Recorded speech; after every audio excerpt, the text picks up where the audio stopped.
खूबसूरत महिला जासूस साध्वी बनकर मंदिर में जाती है और एक खतरनाक अलकायदा के आतंकवादी को धर दबोचती है, जो कि साधु के वेश में था। कई महीने से मध्य प्रदेश के ओंकारेश्वर मंदिर में रह रहा था और उसका टारगेट था हजारों श्रद्धालु का जान लेना, ताकि भारत दुनिया की नज़र में बदनाम हो जाए। लेकिन उसका यह मंसूबा फैल कर दिया एक निहायत ही खूबसूरत बहादुर जासूस ने। कहते हैं दोस्तों, ये आतंकवादी कितना भी चतुर हो जाए, कितना भी चालाक हो जाए, ये जहाँ से सोचना समाप्त करते हैं, हमारे वीर भारत के जासूस वहाँ से सोचना शुरू करते हैं। आइए दोस्तों, पूरी कहानी जानते हैं कैसे ये आतंकवादी पकड़ा गया और इसका मिशन कैसे फैल हो गया। दोस्तों, कहानी शुरू करने से पहले आप लोगों का बहुत बहुत शुक्रिया, दिल से धन्यवाद। आप लोग काफ़ी हमें मदद करते हैं और ऐसे ही प्यार और आशीर्वाद बनाए रखिएगा। हम आपके दोस्त, आपके भाई हैं और हमें आपके सपोर्ट की ज़रूरत है। दोस्तों, थोड़ा गला खराब है दोस्तों, एडजस्ट कर लीजिएगा प्लीज़। दोस्तों, एक कहानी की शुरुआत मध्य प्रदेश के उज्जैन नगरी से शुरू होती है। उज्जैन के ओंकारेश्वर मंदिर में वहाँ एक साधु रहता था और कई महीनों से रह रहा था और लोगों का विश्वास जीत रहा था। और आपको पता है दोस्तों, अपने भारत में बहुत अंधविश्वासी लोग भी रहते हैं जो इनके चक्कर में फंस जाते हैं। कोई उससे हाथ दिखाता तो कोई कुंडली दिखाता, कोई इसे खाने में रोटी देता तो कोई उसे कपड़े देता, तो कोई पैसे तक देता। और साधु के बड़े ठाठ से मज़े से दिन कट रहे थे। आसपास के लोग उसे जानने लगे थे। वो साधु वहाँ काफ़ी फेमस हो चुका था। अगल बगल के दुकानदार उस पर काफ़ी विश्वास करते थे और धीरे धीरे वो साधु मंदिर के अंदर तक पहुँच बना लेता है। तभी दोस्तों, आईबी जो अपना इंटेलिजेंस ब्यूरो वाले हैं, उन्हें एक मंदिर के पास अलग तरह की फ्रीक्वेंसी मिलती है।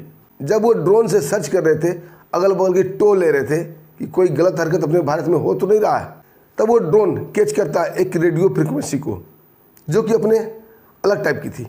दोस्तों, आईबी वाले को शक होता है और निरंतर वो मंदिर के आसपास मंडराने लगते हैं और फ्रीक्वेंसी को चेक करने लगते हैं।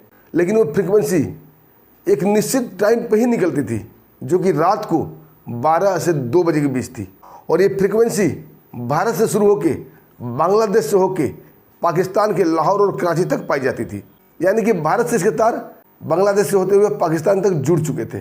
दोस्तों, अब आईबी वाले का माथा ठनक जाता है कि हो न हो कोई लंबा गेम है, क्या किया जाए। दोस्तों, इंटेलिजेंस ब्यूरो के लोग श्रद्धालु के भेष में आते हैं और मंदिर के आसपास कई मशीन से चक्कर काटते हैं, लेकिन उन्हें वो फ्रीक्वेंसी नहीं मिलती है और कोई संदिग्ध आदमी भी वहाँ नहीं मिलता है। जब कई दिन मेहनत करते हैं और कोई संदिग्ध उन्हें नहीं मिलता है, तब उनका माथा ठनकता है कि जो कोई भी है बड़ा ही चालाक है और गहरी पैठ बना चुका है। दोस्तों, फिर क्या था? यहीं से शुरू होता है ऑपरेशन साध्वी। दोस्तों, इंटेलिजेंस ब्यूरो की एक खूबसूरत जासूस थी, बड़ा ही तेज तर्रार और बहादुर थी, जिसका नाम था नैना। दोस्तों, नैना को वहाँ साध्वी बना के भेज दिया जाता है। अब नैना साध्वी की भेष में वहाँ आ जाती मंदिर में, दिन भर साधु संतों के साथ पूजा पाठ करती है और रात को वहीं मंदिर के किनारे सो जाती है। लेकिन उसका नज़र था उसी साधु के ऊपर जहाँ से फ्रीक्वेंसी पाया गया था। अब दोस्तों, ये क्लियर हो जाता है कि ये साधु हो न हो कोई संदिग्ध है। अब नैना उसके पीछे पड़ जाती है, पूरी बाज वाली दृष्टि उसके ऊपर लगा रहता है। तब क्लियर होता है कि ये अलकायदा का एक ट्रेंड आतंकी तनवीर अहमद है। वही अलकायदा दोस्तों, जो भारत के साथ साथ कई देशों को कई बार दहला चुका है और इस बार भी भारत को करारी चोट देने के चक्कर में था। एक वो गहरा मिशन लेके निकला था। अब रात को नैना पूरा अपना ध्यान उसके ऊपर केंद्रित करती है और दिन में भी वो हमेशा देखती थी कि ये मंदिर के अंदर जाता है और जहाँ प्रसाद बनते हैं, क्योंकि दोस्तों वहाँ दिन भर में हजारों श्रद्धालु आते हैं और उसके लिए बहुत ज़्यादा प्रसाद बनाया जाता है। तो नैना ये पाती है कि ये तनवीर अहमद हमेशा प्रसाद वाले सेक्शन की ओर घूमता रहता है, यानी ये कुछ करने की फिराक में था और नैना की भी बाज वाली दृष्टि उसके ऊपर लगी रहती थी। दोस्तों, ऐसे करते करते 15 दिन निकल जाते हैं और रात को 12 से 2 बजे के बीच वो अपने आतंकी संगठन से बात करता था, कैसे करना है, क्या करना है। अब दोस्तों, ये क्लियर हो चुका था कि वो आतंकी है, क्योंकि वो जो बात करता था इधर नैना उसे कैच कर लेती थी, अपने सीनियर आईबी ऑफिसर को भेज देती थी। लेकिन जो आईबी के ऑफिसर थे इसका भेद उजागर नहीं करते हैं। नैना को बोलते हैं कि तुम इसके पीछे डटे रहो, आखिर ये क्या करता है। खेल तो उजागर हो ही चुका था। दोस्तों, ठीक 8-10 दिन गुजरते हैं, वो साधु एक नया राग अलापना शुरू कर देता है। वहाँ जितने भी लोग थे उसके जान पहचान के साधु संत और दुकानदार, जहाँ उसने विश्वास बनाया था, वहाँ राग अपना शुरू करता है कि मेरी माँ का तबीयत बहुत ख़राब है, वो बहुत ही सीरियस है, मुझे घर जाना होगा। और घर कहाँ बताता है? पंजाब का अमृतसर। दोस्तों दुकानदार जहाँ वो पैठ बना चुका था उसे कुछ पैसे देते हैं, सब लोग उसकी मदद करते हैं। वो पैसा लेता है और सीधा उज्जैन से ट्रेन पकड़ता है और दिल्ली आ जाता है। और नैना भी उसके पीछे पीछे उज्जैन से ट्रेन पकड़ती है और दिल्ली आ जाती है। दिल्ली के एक होटल में वो खाना पीना खाता है और वहाँ से अमृतसर के लिए बस पकड़ लेता है। नैना भी उसके पीछे अमृतसर के लिए बस पकड़ लेती है। अमृतसर बस स्टॉप पर उतरता है, वहाँ से सीधा वो अटारी बॉर्डर जाता है। उसका टारगेट ही था अटारी बॉर्डर का, क्योंकि अटारी बॉर्डर वो बॉर्डर है दोस्तों जहाँ इंडिया और पाकिस्तान का सीमा लगता है। और वहीं से इधर उधर माल किया जाता है, चाहे आदमी का आदान प्रदान हो, चाहे फौजी का हो, चाहे जैसे भी हो, उसी बॉर्डर से होता है। दोस्तों अटारी बॉर्डर जाता है और बॉर्डर से सटे इलाके के आसपास एक छोटा सा गांव में जाता है। और बॉर्डर से सटे एरिया में एक मजदूर के घर पर अपनी झूठी कहानी बताकर आश्रय पा लेता है। वो मजदूर भी इन्हें साधु देखकर आश्रय दे देता है। भारत के लोग साधु संतों से काफ़ी इज्जत करते हैं। वो मजदूर भी बेचारा इन्हें खाना भी देता है और आश्रय भी देता है। इधर नैना भी उसके पीछे पीछे उस गांव में आती है और कोई फासला बनाकर वहीं एक जगह टिक जाती है। अब उसका सारा ध्यान उस मजदूर के झोपड़े में था कब वो तनवीर बाहर निकले। दोस्तों ठीक रात को 12:30 बजे उसकी फ्रिक्वेंसी ऑन होती है और नैना का जो मशीन था वहाँ बीप सुनाई पड़ने लगती है। नैना भी धीरे से अपना सैटेलाइट ऑन कर लेती है। उधर 1 मिनट बात होती है कि रात को 2 बजे एक ड्रोन आएगा बॉर्डर पार से और कुछ छोटे छोटे पुड़िया फेंकेगा, बस वही है माल। अब दोस्तों रात का 2 बजने का इंतजार दोनों को था, आतंकी तनवीर अहमद को भी और इधर आईबी के अधिकारी नैना को भी।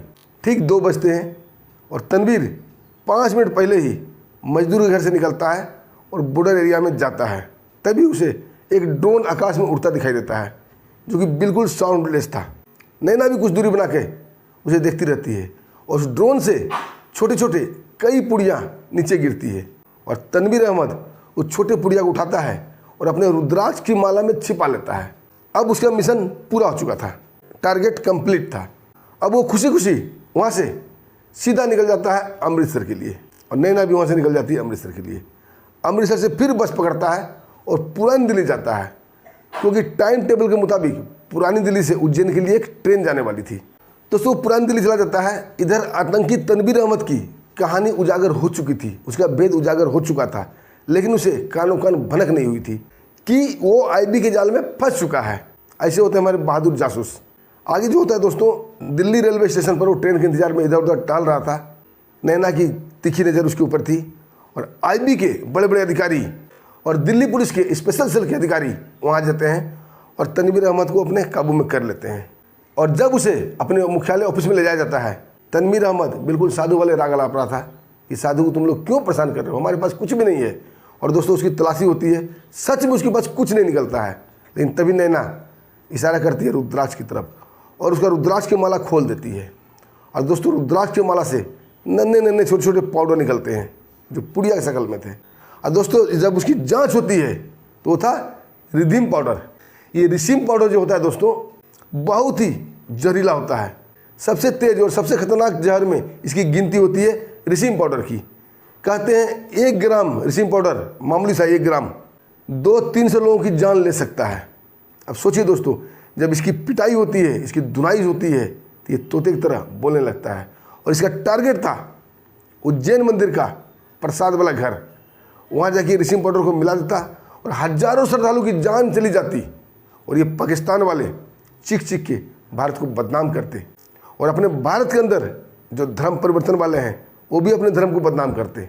और जो भारत के अंदर आतंकी जो बैठे हुए हैं पाकिस्तानी प्रेम वाले, ये भी चीख चीख के चिल्लाते।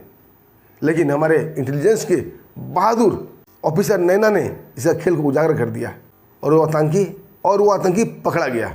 दोस्तों पाकिस्तान कभी आमने सामने की लड़ाई में जीत नहीं सकता, वो ऐसी चालें निरंतर चलता है। लेकिन अपने जासूसी विभाग एक्टिव रहते हैं ताकि हम लोग आराम से सो सकें। अगर जासूसी विभाग आईबी वाले एक्टिव नहीं रहते तो आज हजारों लोगों की जान चली जाती। दोस्तों आपको क्या कहना है इस कहानी पर, छोटा सा कमेंट जरूर कीजिएगा और उस बहादुर महिला ऑफिसर नैना के लिए जय हिंद जरूर लिखिएगा। दोस्तों वीडियो अच्छा लगा वीडियो को लाइक कीजिएगा, चैनल को सब्सक्राइब भी कर दीजिएगा। दोस्तों आपके लाइक से हमें बहुत सपोर्ट मिलता है। अब दोस्तों हमें आगे दीजिए, फिर मिलते हैं एक शानदार सच्ची कहानी के साथ। तब तक के लिए नमस्कार, जय हिंद, जय भारत।